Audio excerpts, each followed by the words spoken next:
E nós trasladámonos ao sur, ao Courel, para comprobar in situ a realidade demográfica das zonas rurais da nosa provincia, onde a media de idade é moi elevada, pero tamén coñecemos outra realidade, a de xente nova que emprendeu ali o seu negocio dándolle valor engadido aos produtos autóctonos da zona. Eliodoro ten 82 anos e vive en Santa Eufemia, o terceiro núcleo de poboación do Courel, logo dos do Folgoso e Seoane. Desde que viuvou, vive só nesta casa. Acórdome que había 33 casas ou 34 abertas. Eu xa 14 ou 15 e a mitad están con unha persona sola. Esta é a realidade de moitos habitantes da zona rural da nosa provincia. Viven sós e superan os 65 anos. En Santa Eufemia a gran maioría ten máis de 70, como Placeres, de 82 anos, que chegou a esta aldea cando casou. Acordaba as casas todas cheas por aí. A tan só 15 kilómetros, en Quiroga, Verónica e Daniel representan a outra cara da moeda, unha parella nova que decidiu quedarse a vivir no rural, malia os inconvenientes que teñen que afrontar no día a día. Hasta hai un ano, prácticamente non tiñamos conexión a internet. Tiñamos 2G, agora temos 3G, nótase. Pero, por exemplo, no pueblo de Daniel, pois apenas hai cobertura. Hai outras cousas a nivel cultural, non hai tantas cousas como na cidade, que por outro lado tamén che aporta outras cousas, aportache cousas que non ten a cidade, pero claro, tes inconvenientes deso, apenas ter xente nova, coa que estar, coa que falar. Para vivir aquí, Verónica renunciou a exercer a súa profesión de xeógrafa. Me gustaba onde vivo, gustaríame quedar aquí, e ao conocelo a ela aínda me tirou máis. Entonces a única salida era buscar algo para vivir na nosa zona. E como eu do meu non tiña traballo e para facer outra cousa tampouco me gustaba, entonces estuvemos pensando e a única opción era montar algo. Optaron por sacalle proveito aos produtos da zona, onde abundan os outos centenarios, e hai 4 anos montaron a empresa Caurelor. Si, nós empezamos cas castañas, porque era o que máis había, no meu pueblo está todo rodeado de castaños, foi o que empezamos cas castañas, porque dixemos, hai un montón, estanse perdendo. Empezamos un pouco cas castañas e depois vimos que tamén había moras, frutos dos silvestres, e empezamos un pouco a aproveitar todo o que nos daba o monte. E así surdiu a idea e de momento vai nos ben. Un bo exemplo de como a posta en valor dos produtos autóctonos, neste caso os originarios da Serra do Caurel, crea riqueza e contribúe ao asentamento de poboación no rural. Tes outra tranquilidade, tes outra forma de vida. Aquí non hai prisa, por así dicilo. Ademais, traballando para ti, tampouco tes... Tú eres o jefe, faz o que queres, entre comillas, eu, por suposto, que prefiero estar aquí. Unha forma de vivir e de pensar que, sen dúbida, podería compartir moita máis xente nova. Esta semana comezaron os cursos nos que 576 desempregados da provincia recibirán formación de cara á súa inserción laboral. Esta iniciativa da Deputación inclúese no proxecto Pacto Provincial polo Emprego, dotado con 3,4 millóns de euros e confinanciado nun 80% polo Fondo Social Europeo. As áreas que contempla son a sociosanitaria, hostalería, turismo, agroalimentación e o sector forestal. Vilalba é unha das poboacións nas que se está a impartir un dos 45 cursos do programa formativo que desenvolveu Inludes. Para a súa posta en marcha realizouse unha diagnose das profesións con máis futuro en Lugo. Y el objetivo es llevar a cabo itinerarios de inserción sociolaboral a personas desempleadas de la provincia.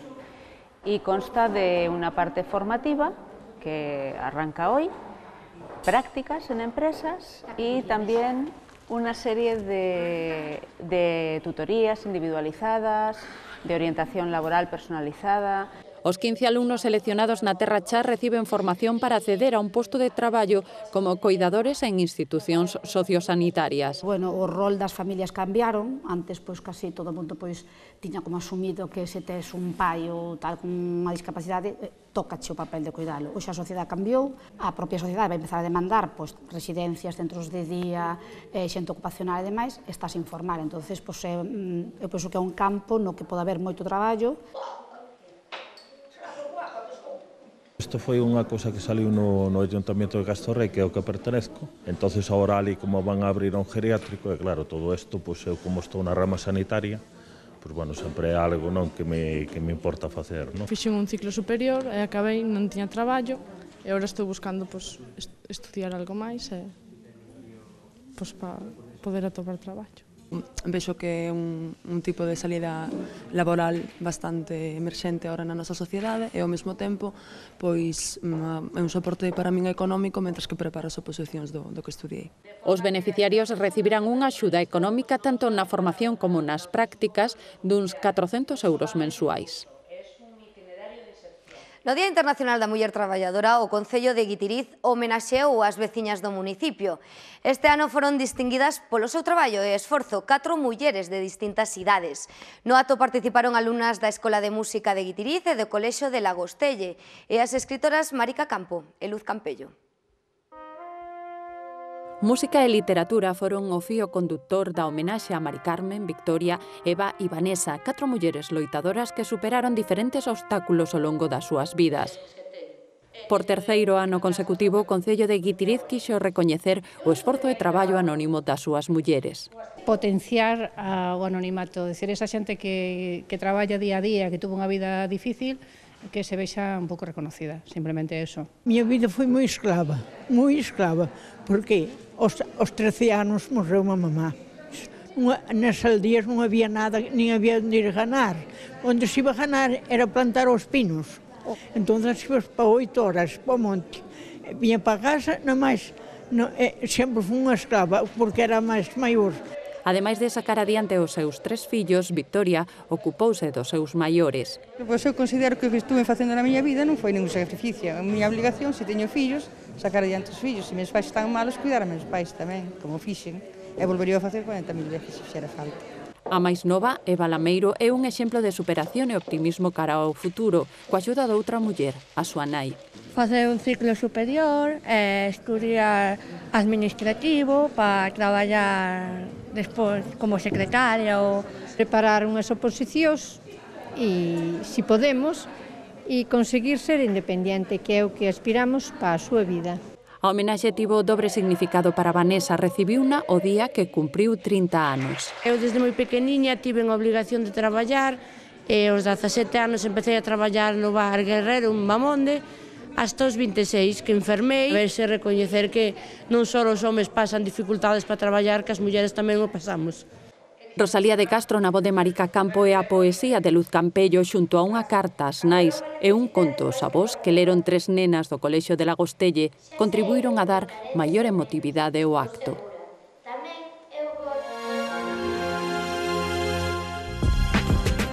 Chantada acolle esta fin de semana as 2 citas máis sinaladas no seu calendario de feiras, a do Viño na Praza de Galicia e a de Gando Frisón no Mercado Gandeiro, que se fixeron coincidir para aforrar custes e aumentar a afluencia de público.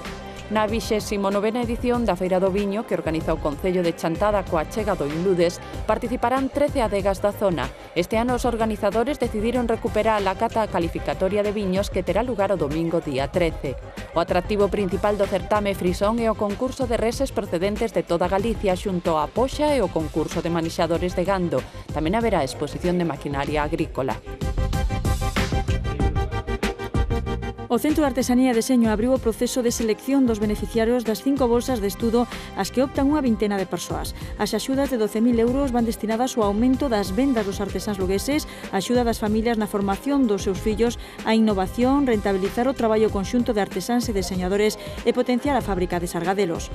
Por outra banda, o Centrat continúa ca súa programación oficial de obradoiros, con novidades como o curso de raíces da fotografía que se desenvolverá ata 8 de abril. Tamén, por vez primeira, estánse a celebrar fora da sede do Centrat os obradoiros de Oleiría de Bonxe e o de cosido manual de Coiro que rematará esta fin de semana en Cervo. A Santiago desde mi senda é o título dun libro de relatos dos internos do Centro Penitenciario de Monterroso que o ano pasado percorreron o camiño a Compostela. A Mancomunidade de Municipios do Camiño Francés que preside o alcalde de Monterroso editou 700 exemplares desta publicación na que se recollen as experiencias e sensacións vividas polo grupo. O Inludes organiza a primeira exposición aberta ao público no Castelo de Pambre, cun investimento de 7.000 euros. Trátase dunha mostra de escultura formada por pezas xigantes de ferro e madeira, obra de Fermín del Amo, artista afincado en Palas de Rei. Baixo o título La Caja de Piedra, a exposición baséase nos lendarios 51 canteiros que deixaron a súa pegada nos muros da fortaleza.